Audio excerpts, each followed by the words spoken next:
libro de Ruth tiene 4 capítulos y en esta mañana vamos a ver solo el capítulo 1, que es titulado Ruth, providencia y gracia fuera de Israel. Esa palabrita providencia significa que Dios ejerce su voluntad y maneja las circunstancias las que se dan en el mundo, o que el mismo Dios la crea para cumplir su propósito, a pesar de que las circunstancias desde el punto de vista humano sean negativas, pero para los propósitos de Dios son positivos. En el Antiguo Testamento hay 2 libros con nombres de mujer. Uno es el libro de Esther. Bueno, ese sería el segundo libro. Pero el primer libro con nombre de mujer en la Biblia es Ruth. En el Nuevo Testamento no hay libros con nombre de mujer, pero en el Antiguo Testamento hay 2. Ruth, uno, y otro, el libro de Esther. Ninguna de ellas los escribió. Ellas no dijeron, voy a escribir un libro que va a salir en la Biblia, no. Pero son las protagonistas de estas historias. Otros escribieron sus historias, porque han sido registradas, porque revelan una verdad importante en el cumplimiento del plan de Dios, que la providencia de Dios dirige los acontecimientos de la historia humana para cumplir sus propósitos. Ruth, como libro, es el 8º libro de la Biblia, según el orden de las versiones modernas. En la Biblia hebrea aparece en la sección que se llama Los Escritos, según la división antigua de los hebreos, y aparece exactamente entre el libro de Proverbios y Cantar de los Cantares. En el medio entonces aparece el libro de Ruth. Y eso puede ser un indicativo de que la forma definitiva del libro no estuvo disponible hasta después del cautiverio babilónico. En la versión griega, llamada la Septuaginta, la versión griega del Antiguo Testamento, ¿verdad? El libro aparece exactamente como aparece ahora en las Biblias en español, después del libro de Jueces. Y está bien colocado ahí, porque la historia de Ruth ocurrió históricamente, cronológicamente, durante la época de los jueces. Cuando los pueblos paganos de alrededor incursionaban y dominaban al pueblo de Israel, hasta que se levantaba un líder, que en nuestra versión en español se llama juez, pero era como un caudillo social, un líder social, que preocupado por la situación imperante, con valor y dirigido por Dios, libraba al pueblo del enemigo del momento. Luchaba y lo libraba, y venía un tiempo de paz, pero después volvían otra vez a la misma situación. El pueblo en crisis, el pueblo pecando contra Dios, el pueblo en desobediencia, y Dios mandaba un enemigo que los maltrataba, les robaba, los oprimía, y el pueblo volvía a arrepentirse, volvía a clamar a Dios, y Dios volvía y levantaba un libertador, en este caso llamado juez, que los libraba del enemigo del momento. Esto nos enseña entonces el libro de Ruth cómo Dios maneja la historia de los hombres para cumplir sus propósitos aún en los periodos más oscuros de la historia de su pueblo. Así que contextualizándolo y aplicándolo a la época actual, podemos decir que Dios está manejando este problema de la pandemia en el mundo. Eso no estaba ausente del conocimiento de Dios. Dios tenía todo eso en conocimiento, la pandemia, la cantidad de muertos que ha habido en el mundo, pero Dios maneja todo eso conforme a su propósito y está cumpliendo su plan en nosotros, aunque nosotros no lo veamos o aunque nosotros no lo entendamos. Ruth, como persona, no pertenecía al pueblo de Dios, era moabita, no era israelita, pertenecía al pueblo de Moab, pero por su fe en el Dios de Israel fue premiada, un lenguaje mío, premiada al casarse con un hombre del pueblo de Israel que fue el canal que Dios utilizó para que ella conociera del Dios de Israel, y entonces llegó a ser madre de Obed, y Obed fue el abuelo del ilustre rey David, el rey por excelencia en la monarquía hebrea, quedando así insertada en la genealogía del Mesías. Tremendo privilegio que Dios le dio a Ruth. Si nos vamos al Nuevo Testamento y leyéramos el libro de Mateo, el Evangelio de Mateo, ¿verdad? El primer capítulo donde aparece la genealogía del rey, el Mesías prometido por Dios, nos vamos a dar cuenta que en la genealogía de Cristo aparecen 5 mujeres, contando por supuesto a la madre de Jesús: Tamar, Rahab, Ruth, la mujer de Urías, que no se sabe el nombre, y finalmente la Virgen María. 5 mujeres que se mencionan específicamente en la genealogía del Salvador. Tamar, Rahab, Ruth y muy posiblemente la mujer de Urías eran gentiles. Estas mujeres no eran israelitas, no eran judías, no pertenecían al pueblo de Dios, pero Dios las introduce dentro de la genealogía del Mesías, pasando por el rey David. Así que todas estas mujeres, Tamar, Rahab, Ruth y la que fue mujer de Urías, con la cual David pecó, eso se ve más adelante, eran gentiles. Y todas estas mujeres, por la providencia de Dios, quedaron dentro de la genealogía del Mesías. Y esto ilustra y a la vez predice que Dios tenía el propósito de incluir a los gentiles en las bendiciones del pueblo de Israel. Sí, Cristo era judío. Sí, la salvación nació en Israel, pero la salvación no era para quedarse en Israel, ni era exclusivamente para los judíos. La salvación de Dios y el Mesías de Dios era para toda la humanidad. El Salvador se predica a todas las naciones y la salvación se ofrece a todas las personas en el mundo. El Mesías nació en Israel, pero el fruto de su obra en la cruz es para todas las naciones. El autor de este libro es anónimo, pero se cree y se acepta que bien pudo haber sido Samuel, que fue el último de la línea de los jueces, aunque él fue un juez especial. Él no liberó al pueblo de los amalecitas ni de los moabitas.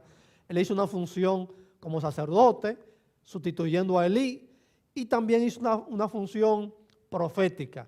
Fue profeta, fue sacerdote y fue juez. Pero fue ciertamente un juez. Y se cree que él escribió el libro de Ruth. No lo menciona por ninguna parte, es anónimo, pero se cree que fue él que tenía los datos y la experiencia para escribir sobre esta historia. Dios lo usó para escribir este libro, que parece que tuvo 2 propósitos esenciales al escribirlo. Número 1, mostrarnos una historia de esperanza en medio de los oscuros días del tiempo de los jueces. Y número 2, presentarnos el origen de David, quien llegaría a ser el rey por excelencia de la monarquía hebrea. Cuando usted termina de leer el libro de Jueces y salta a 1 Samuel, usted se encuentra a Saúl, y después de Saúl se encuentra a David. Entonces usted se pregunta, ¿y de dónde salió David? El rey por excelencia, el rey a quien le dedica más capítulos y quien fue un personaje importantísimo en la historia de Israel. Bueno, el libro de Ruth, que aparece después de Jueces y antes de 1 Samuel, fue hecho para eso, para decirnos de dónde viene el rey David. Así que cuando comenzamos a leer 1 Samuel, David ya no es un personaje desconocido para el lector. Vamos a dividir este sermón en 2 grandes encabezados o puntos. Número 1, un viaje lleno de esperanza, y número 2, un viaje lleno de amargura. Esos 2 puntos vamos a ver brevemente.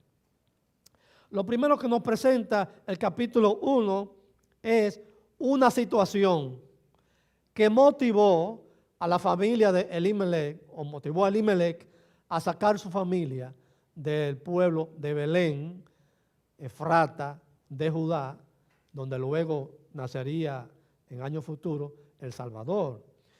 Ese motivo fue una hambruna. Leemos en el versículo 1 y 2, aconteció en los días que gobernaban los jueces que hubo hambre en la tierra, y un hombre de Belén de Judá fue a vivir en los campos de Moab con su mujer y sus 2 hijos. Aquel hombre se llamaba Elimelech, significa Dios es mi rey. Y su mujer, Noemí, que significa dulce o placentera. Y los nombres de sus hijos eran Malón, que significa enfermo. No le ponga un nombre así a un hijo suyo, ¿verdad? Malón, que significa enfermo, y Kelión, que significa deprimido. Entonces, por los 2 lados, estos nombres están como medio raros. Nacieron enfermos los 2, dice el pastor Vila.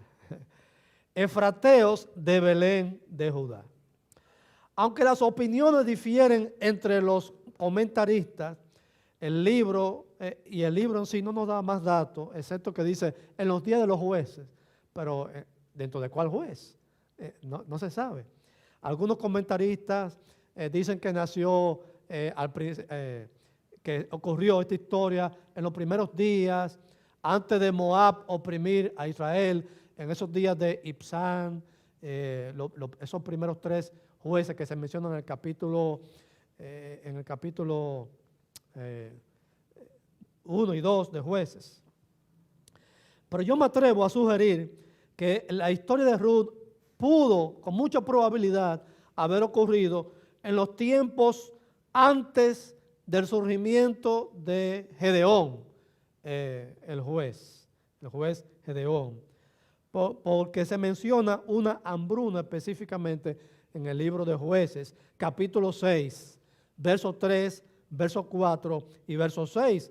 Dice así: pues sucedía que cuando Israel tenía algo sembrado, subían los madianitas y amalecitas y los hijos del oriente contra ellos, subían y los atacaban y destruían los frutos de la tierra. No dejaban que comer en Israel. De este modo empobrecía a Israel en gran manera por causa de Madián, y los hijos de Israel clamaron a Jehová. Sugiero que muy posiblemente, aunque no tenemos la certeza, esta historia pudo haber ocurrido en esos días, o el comienzo de esta historia pudo haber ocurrido en este momento, de esa hambruna que motivaría a Elimelech a sacar su familia de Belén, buscando un futuro mejor en otro lugar. Según estos versículos, la situación de Israel era extrema, era muy extrema, era difícil. Posiblemente Elimelech y Noemí no fueron la única familia que salieron de Israel en busca de un futuro mejor, pero es la familia con la cual Dios tenía un plan, tenía un propósito que, utilizando su situación, utilizando las circunstancias de que ellos, obligados por la hambruna que había en Belén, tuvieron que buscar un futuro mejor en otro lugar. Lamentablemente fue en Moab, tierra de enemigos, porque Moab, los moabitas eran enemigos de Israel. Bueno, no se fueron a Egipto, ya Egipto no era un imperio de importancia para ellos, y además el pueblo de Israel había salido de Egipto. Ellos fueron a Moab. Pero de seguro que no fue la única familia que salió buscando un futuro mejor. Pero Dios obró en esa familia de una manera especial para cumplir un propósito más allá de la expectativa de Elimelech, más allá de la expectativa de Noemí y de su familia. Elimelech vivía en Belén de Judá, a unos 9 o 10 kilómetros al sur de Jerusalén, la misma Belén donde nació luego el Señor Jesucristo. Su esposa, llamada Noemí, también, y sus 2 hijos varones, que ya hemos mencionado, todos salieron de Belén y se fueron a las llanuras de Moab, de aquel lado del río Jordán, o sea, fuera del territorio de Israel, en la tierra prometida. Se calcula que el viaje, por supuesto, a pie, en asno o esas cosas, fueron de 112 a 160 kilómetros, dependiendo la ruta que tomaran y dependiendo el lugar exacto donde acamparan. La llanura de Moab era bien amplia. Acuérdense que ahí, en la llanura de Moab, Moisés vio la tierra prometida, Dios se lo permitió, y Moisés no cruzó el Jordán, tuvo que dejar a Josué encargado, nombrado, porque él era el que iba a guiar al pueblo a la victoria y a adquirir la tierra prometida. Pero ahí en la llanura de Moab es que Moisés dio esos discursos que están en Deuteronomio. Todo lo que está en Deuteronomio pasó ahí, en las llanuras de Moab. Y también en las llanuras de Moab, de aquel lado del Jordán, hubieron dos tribus que le dijeron a Moisés: danos la herencia, lo que nos toca allá, dánoslo aquí, porque aquí hay mucho pasto para las vacas y las ovejas y esas cosas. Y acuérdense que la media tribu de Manasés y otra tribu que heredaron de aquel lado de la tierra prometida, porque Moisés se lo concedió. Bueno, en los versículos siguientes vemos las experiencias negativas que tuvo esta familia en Moab.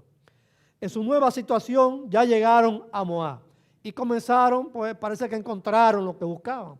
No había hambre como había en Belén, había abundancia, por lo menos de comida. Y al parecer, les fue bien. Encontraron lo que buscaron. La familia se podía manejar allí, pero lamentablemente el dolor y el mal, las pruebas, los acechaban. Nadie sabía, solo Dios sabía lo que venía. Pero esa familia no lo sabía, nadie sabe. ¿Cómo era de esperarse? Los hijos se casaron con mujeres moabitas, un pueblo pagano que no seguía a Jehová. Esto indica que no habían otras mujeres israelitas por allí, o si habían, no pusieron sus ojos en ellas, pero tampoco hicieron un viaje a su tierra natal para elegir una mujer del pueblo de Dios, como hizo Abraham con respecto a su hijo Isaac en el capítulo 24 de Génesis.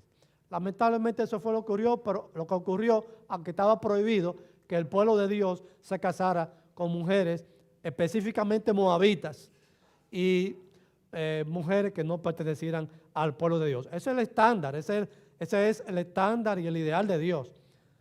Los que pertenecen al pueblo de Dios deben casarse dentro del pueblo de Dios, pero a veces no se da así. Me hace pensar en un misionero que trabajó muchos años en África y que le predicaba a los africanos, ¿verdad? Que no hay diferencia de raza, el amor de Dios y todo eso, que no hay racismo y nada de eso, hasta que sus hijas se enamoraron de los africanos. Entonces ya ahí había problemas, ya él no quería que se casaran con africanos y eso, pero no habían gringos. ¿Qué va a hacer? Eso es lo que había ahí. ¿A quién van a mirar a esa muchacha? ¿Y a quién van a mirar esos hombres? Van a mirar a las hijas del misionero. Entonces, si usted no quería tener ese problema, bueno, pues haga como algunos que cuando comienzan a crecer la mandan para su país a estudiar, para que por allá entonces vean a los muchachos. Pero en Moab, estos muchachos se casaron con mujeres moabitas, aunque estaba prohibido por la ley de Dios, Moisés lo había dicho. A los moabitas, aunque estaban emparentados con Israel, porque acuérdense que el pueblo de Moab nació de una relación incestuosa que tuvo Lot con una de sus hijas. Bueno, las dos hijas de Lot, después que Dios sacó a Lot y sus hijas de Sodoma y Gomorra, fueron a parar a una cueva y las hijas de Lot dijeron, bueno, no hay hombre, después de esto que ha pasado, no hay hombre que se case con nosotras y tengamos descendencia. Y tuvieron una brillante idea, vamos a emborrachar a papá y nos acostamos con él no va a saber porque va a estar borracho. Y entonces tendremos una descendencia y le daremos descendencia a papá. Y así lo hicieron. Está en la Biblia que eso fue lo que ocurrió. No es que la Biblia apoye el incesto, pero la Biblia cuenta que eso fue lo que esas dos muchachas hicieron. Emborracharon a su papá, tú te acuestas con él hoy, y después, más adelante, hicieron lo mismo. Las dos muchachas abusaron de su papá porque lo hicieron hacer cosas que él no se dio cuenta. Y nacieron de esa relación incestuosa dos hijos que fueron el principio de dos pueblos, los moabitas y los amonitas. Y esos dos pueblos fueron históricamente enemigos del pueblo de Israel. Y eran paganos porque no siguieron a Jehová. Entonces, con esa clase de mujeres se casaron los dos hijos de Elimelech y Noemí. Aunque eran emparentados con el pueblo de Israel, eran enemigos y eran paganos. Cuando el pueblo de Israel, que había salido de Egipto, llegó a las llanuras de Moab, frente al Jordán, el rey de turno, en ese tiempo, contrató a un vidente para que maldijera al pueblo de Israel. Eso está en el libro de Números, y también hemos predicado sobre eso. Y le pagó a Balaam para que maldijera al pueblo de Dios. Y Balaam, las 4 veces que abrió su boca para maldecir al pueblo, Dios le cambió las palabras y le dio bendición para el pueblo. De tal manera que el rey, creo que era Balac, le dijo, pero ven acá, te estoy pagando, y cada vez que tú abres la boca, en vez de maldecirme a ese pueblo, que ha hecho una bendición. Y Balaam tuvo que reconocer que era Dios que cambiaba sus palabras y le ponía palabras de bendición para el pueblo de Israel, que es el pueblo de Dios. En el período de los jueces, Moab también llegó a ser uno de los que oprimió al pueblo de Israel.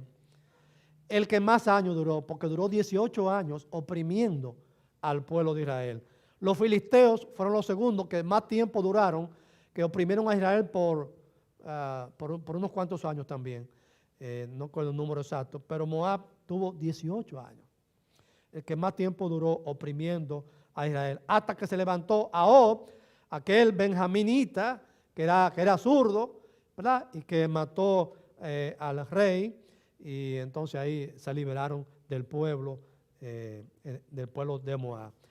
Luego entonces de 10 años de estar allí en Moab, murió Elimelech y murieron sus 2 hijos, varones, valga la redundancia. Entonces Noemí se quedó sola, sin marido y sin sus 2 hijos, y con 2 muchachas viudas que ahora están pegadas de ella y ella no sabe qué va a hacer. Noemí, cuyo nombre significa dulce o placentera, conoció la amargura de ser probada por la viudez. Tal vez ser viuda ahora sea más fácil que en aquella época, pero en aquella no había de que ayuda social del gabinete de la primera dama para las viudas. No había nada de eso. La mujer viuda estaba sola, de verdad, viuda por todas partes. No habían programas sociales para ayudar a las mujeres solas. Por eso las mujeres no querían quedarse solas ninguna. Necesitaba el hombre, el proveedor, que las mantenía, que todo eso. Una mujer sola era un problema social y un problema serio. Aunque hay algunas viudas que se mencionan en el Antiguo Testamento, que ya usted sabe, como la viuda aquella, que era intransigente y ahí con el rey, aquel que le decía, mira, las tierras de mi marido que me la han quitado y yo la quiero. Y aquel rey tuvo que hacerle caso, porque era su propiedad. Bueno, y dice el versículo 5, murieron también los 2 hijos, Malón y Kelión, quedando allí así la mujer desamparada, sin sus 2 hijos y sin su marido. Algunos comentaristas ven en esta familia las consecuencias de una decisión fuera de la voluntad de Dios. Yo no lo veo así, pero tengo que ser honesto y decir lo que muchos comentaristas piensan. Dicen que le fue mal en Moab porque no consultaron la voluntad de Dios, o porque en vez de irse a una tierra mejor, se fueron a la tierra de un pueblo pagano. Y por eso le fue mal. Se murió Elimelech y se murieron los dos hijos y se quedó sola Noemí. Pero ¿de quién fue la idea de sacar su familia y llevarla a Moab? La idea fue de Elimelech. Entonces, ¿por qué no se murió Noemí? ¿Por qué no se murió Noemí para que Elimelech sufriera la consecuencia de su mala decisión? Evidentemente, no estoy de acuerdo con esa óptica de algunos comentaristas. Primero, porque el escritor no enfoca la historia de esta familia para condenar su decisión. Y segundo, porque Dios tampoco lo critica, lo condena, ni los juzga por esa decisión que tomaron de irse del pueblo de Israel. Aunque no lo sabían ellos, Dios estaba actuando en esas circunstancias para traer a Ruth al pueblo de Israel e introducirla en la línea del Mesías. Claro, Dios estaba tejiendo, como a mí me gusta decir, la historia, pero ellos no sabían que ellos eran parte de esa historia. Actuaron naturalmente como otros lo han hecho a través de la historia al verse en una situación de extrema necesidad. Abraham, por ejemplo, también emigró por un tiempo de la tierra prometida y se fue a Egipto porque había una hambruna en Canaán. Entonces se fue temporalmente a Egipto, que era el Nueva York de entonces, ¿verdad? El Estados Unidos de entonces, era el imperio de Egipto, donde había abundancia, había de todo. Y se fue allá porque había hambre en Canaán, cosa que era muy frecuente. Y es verdad que tuvo un problema Abraham en esa situación, porque entonces el rey Ahimelech puso sus ojos en la mujer de Abraham y hasta la mandó a buscar y la mandó a preparar y todo eso, con la intención de acostarse con ella. Puso a Sara, su esposa, en una situación moral muy difícil. Y algo que yo nunca voy a comprender, porque para poder entender la situación tendría yo que haber vivido en esa época. ¿Cómo que Abraham no hizo nada? Vinieron a buscar a Sara, se la llevaron y pudo haberse acostado Ahimelech con Sara, pero Abraham no dijo nada, no sé. Había miedo. El mismo Abraham le dijo a Sara, bueno, di que tú eres mi hermana, porque tú eres una mujer de verdad muy hermosa. Y cuando te vean a ti, me van a matar a mí para quedarse contigo. Di que tú eres mi hermana. Y era una media verdad, porque era verdad que eran hermanos por parte de padre. Pero ya después que usted se casa con ella, ya eso de que es mi hermana, ya eso desapareció. Esa es su mujer. Y Abraham cayó en esa situación. La metió en esa situación. Pudieron haber usado a Sara, pero Dios la libró. Y Dios castigó, no castigó a Abraham, castigó a Ahimelech. Bueno, no me acuerdo bien el nombre, pero creo que era Ahimelech. Abimelech castigó al rey que intentó acostarse con la mujer de Abraham y entonces Dios le dijo, no toques a esa mujer porque el esposo de esa mujer es profeta, devuélvesela y dile que ore por ti para que yo no haga un desastre en tu familia. Y bueno, Dios lo libró. Dios pudo haber castigado a Abraham, decir, bueno, yo no te dije que fuera a Egipto, voy a dejar que se acueste con tu mujer y que esto y lo otro. No, Dios libró a Abraham de toda situación y a Sara sobre todo la libró de esa situación. El caso de Lot, sobrino de Abraham, fue diferente. Movido por su ambición de cosas materiales, se fue extendiendo sus tiendas hasta que se metió en la pecaminosa ciudad de Sodoma. Lo hace aclarar la Biblia así. ¿Y cómo terminó? ¿Cómo terminó Lot? Perdió la mujer, tuvo que meterse en una cueva con sus dos hijas, terminó acostándose con ella hasta sin darse cuenta porque lo emborracharon, y de ahí nacieron dos muchachos que fueron los que comenzaron esos dos pueblos que fueron enemigos de Israel. Dos situaciones diferentes. Sin embargo, es una buena oportunidad, hablando de Elimelech y de Noemí, es una buena oportunidad para recordar la buena costumbre cristiana y piadosa de consultar a Dios en oración antes de tomar decisiones importantes. Va a estudiar una carrera, ora a Dios para que te guíe cuál es la mejor carrera que te conviene. Te vas a casar. Ora a Dios para que te guíe cuál es la muchacha correcta o, o el joven correcto. La Biblia no dice que no nos vamos a equivocar, pero si oramos hay menos posibilidad de que nos equivoquemos. Si oramos con todo nuestro corazón y le pedimos guía al Señor. Y si vas a tomar una decisión importante, de cualquier naturaleza, pero que sea importante, que puede afectar hasta tu vida espiritual, con más razón, hay que orar. Hay que orar para pedirle al Señor su dirección. Ya lo dijo el autor de Proverbios, en el capítulo 16, verso 9. El corazón del hombre piensa su camino, mas Jehová endereza sus pasos. Entonces, si Dios es que endereza los pasos, oremos para que sea Él que enderece nuestros pasos. El rey David también dio el siguiente consejo en el Salmo 37, que nadie se lo quiso aprender en el mes de la Biblia, en septiembre. Dice el versículo 5, encomienda a Jehová tu camino. ¿Qué más? Confía en Él y Él hará. Entonces, qué bueno es que cuando vamos a tomar decisiones importantes, es más, hasta decisiones sencillas, orar a Dios. Movidos por una situación extrema de necesidad, Elimelech y Noemí buscaron en Moab una oportunidad. No se dice que lloraron, pero tampoco dice que no oraron. Así que dejemos eso ahí. Si el camino aprobado por Dios después que oramos incluye que van a venir pruebas, van a venir dificultades, podemos confiar en que no fue porque no oramos. Si oramos a Dios antes de tomar una decisión importante y luego entonces vienen pruebas y dificultades, podemos por lo menos tener paz de que no fue porque no oramos. Pero de todas maneras vinieron pruebas y vinieron dificultades. Entonces podemos estar seguros de que Dios tiene control todo porque se lo entregamos todo en su mano y buscamos su voluntad en oración.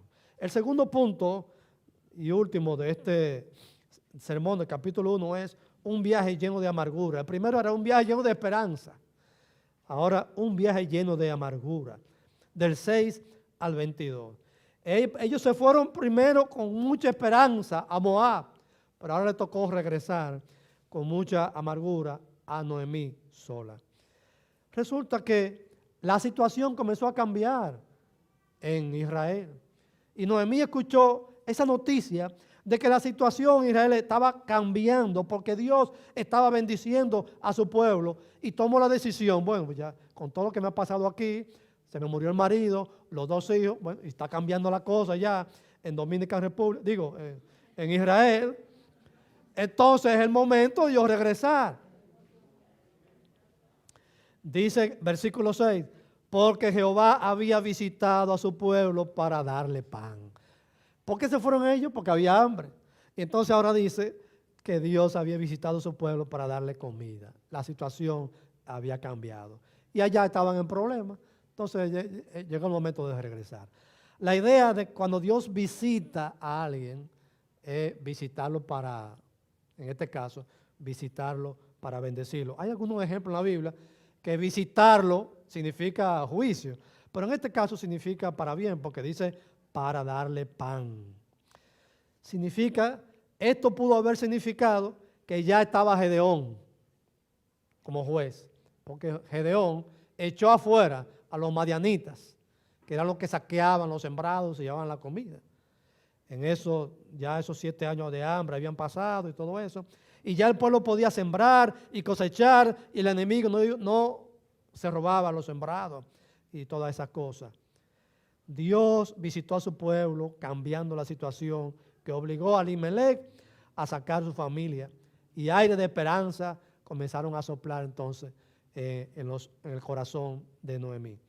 Noemí vio entonces la oportunidad propicia para volver a su tierra de donde había salido con ilusiones de prosperidad y comenzó a preparar su regreso. Pero había un problema. ¿Qué hago con estas 2 muchachas que están pegadas de mí? Y ella conversó con esa muchacha, la viuda de sus hijos. Miren, mis hijas, yo no tengo nada aquí. Y allá, no tengo yo. Yo dejé todo eso. O sea, que para que déjenme ir sola, porque que no tengo nada que ofrecerle, no tengo otro hijo que ustedes puedan esperar, que crezca para casarse, etcétera, etcétera. Bueno, todo eso. De las dos, solo Ruth se quedó con Noemí y le dijo que se iba a quedar con ella hasta que la muerte le separase. Ella incluso trató de decirle, bueno, que os conceda Jehová que allí descanso cada uno en casa de su marido, es decir, otro matrimonio. Quédese aquí, mis hijas, y que Dios le conceda encontrar paz en otro matrimonio, pero ya yo no tengo nada que darle a ustedes, etc. Pero Ruth se quedó con Noemí. Y yo me quedo contigo, si hay que irse contigo a Israel, me voy, etcétera, etcétera. Aunque las dos muchachas dijeron al principio que no se iban, la otra, Orfa, definitivamente se quedó y Ruth se fue con Noemí. Las palabras de Ruth a Noemí en los versículos 16 y 17 no se pueden pasar por alto. Tenemos que leerlas. Versos 16 y 17. No me ruegues que te deje y me aparte de ti, porque a donde quiera que tú fueres, iré yo, y donde quiera que vivieres, viviré. Tu pueblo será mi pueblo, y tu Dios, mi Dios. Donde tú murieres, moriré yo, y allí seré sepultada, así me haga Jehová, y aún me añada, que solo la muerte hará separación entre nosotras dos. Esto se parece al pacto matrimonial que hace un hombre y una mujer. Yo me voy contigo hasta que me muera, pero tú no me vas a echar. Yo te voy a acompañar hasta el fin del mundo, pero no me voy a quedar en Moab. Estas palabras de Ruth deben ser las mismas que un cristiano verdadero debe decirle a su Salvador Jesucristo. Cuando uno conoce al Señor, debe decirle, Señor, esto es para siempre. Esto es para siempre. Donde tú estés, ahí estoy yo. Donde está el Señor, ahí estoy yo. Hasta que yo me muera, yo voy a ser cristiano. Y debemos estar comprometidos a seguir a Cristo hasta el fin del mundo y asumir esa fe en el Dios verdadero de manera seria y permanecer con Él hasta la muerte. Eso fue lo que hizo Ruth. Y yo pregunto, ¿hasta dónde conocía Ruth al Dios de Israel para hacer esa decisión? Otra pregunta, ¿cuánto había aprendido Ruth de Dios por medio de las palabras y el testimonio de su marido o de sus suegros, Elimelech y Noemí? No sabemos. Pero ciertamente la palabra de Ruth suena a una persona que la evangelizaron bien, que le hablaron bien de Jehová, el Dios de Israel, y que vivieron bien delante de ella, lo que significa la fe en el Mesías. Quiere decir que Malón hizo un buen trabajo con una muchacha, le habló de Jehová, vivió su fe en tierra extranjera, en tierra de Moab, vivió su fe. A veces, personas que uno ha conocido, personas de nuestra juventud, que se van del país y cuando preguntamos, ¿cómo está fulano por allá? Y fulano es cristiano. Él aquí no ha ido a ninguna iglesia. Él no habla aquí de que es cristiano. Y yo, pues entonces cuando él dejó esto, dejó el evangelio también. Pero esta muchacha dejó el pueblo pagano de Moab y asumió la fe en el Dios de su esposo, Jehová, y se fue a la tierra de Israel. Quiere decir que Malón hizo bien su trabajo, enseñándole a esta joven esposa la fe verdadera en el Dios verdadero. Y yo me pregunto, ¿es suficiente el testimonio de nosotros para animar a otros a buscar al Señor? En ausencia de la Biblia o en ausencia de una asistencia regular a la iglesia para escuchar el Evangelio, ¿escogerían ellos seguir a Cristo a partir de nuestro testimonio personal? Parece que el esposo de esta muchacha hizo un buen trabajo. Hagámoslo también nosotros, para que ellos tengan, los que están alrededor de nosotros, tengan la capacidad de hacer una buena decisión. Tanto Noemí como Ruth tenían una misma condición, eran viudas, y las viudas eran desprotegidas en la sociedad y por los gobiernos, pero se pusieron de acuerdo para irse a la tierra de Israel. Posiblemente en Belén, de donde habían salido, tampoco había nada que buscar. Tal vez no tenían nada Noemí, pero decidieron volver esperanzada en la obra que Dios estaba haciendo. Se comprometieron y volvieron a Israel. Pero leemos en este capítulo que cuando Noemí regresó a Israel, se declaró una mujer amargada. Llegaron a Belén y los habitantes se conmocionaron al ver a Noemí, tanto que dice la Biblia que los habitantes de Belén dijeron, ¿y no es esta Noemí? Esa no es Noemí. La casa de 10 años se fue con el marido, los 2 hijos, y se fueron, y dijeron que no volvían, y todo eso. ¿Se parece? Hay un comentarista que dice, parece que se le veía en el rostro a Noemí que no le fue bien. Parece que se le notaba que había venido de una situación que le fue mal. O tal vez era la sorpresa de que había venido sola. Mira, pero ¿y dónde está Elimelech? ¿Y los muchachos dónde están? Y esa muchacha que vino con ella, pero ¿qué pasa? ¿Verdad?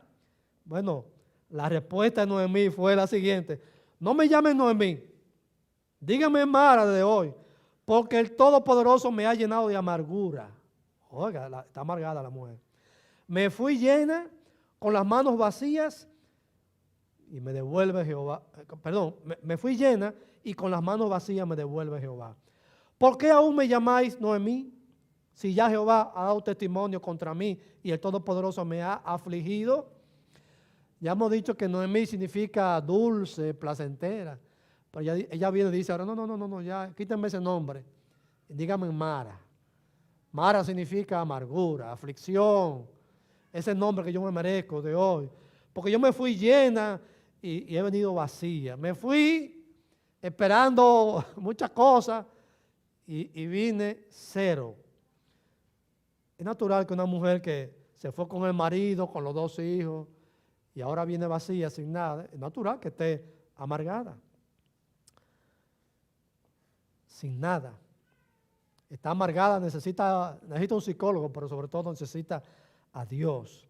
En su dolor, Job maldijo su nacimiento. Acuérdense, en Job capítulo 3, maldijo su nacimiento, porque estaba sumido en el dolor, en la depresión, porque la amargura, el sufrimiento, tiene la capacidad o el potencial de hacer eso con nosotros. Sin embargo, Job pudo decir en el capítulo 23, verso 10, mas él conoce mi camino, me probará y saldré como oro. Pero Noemí estaba amargada. Culpó a Dios de haberle amargado la vida. Si no me llamen Mara, no me llamen Noemí, llámenme Mara, porque desde hoy me declaro una mujer amargada. Pero qué bueno que no se cambió el nombre, porque después iba a tener que cambiárselo.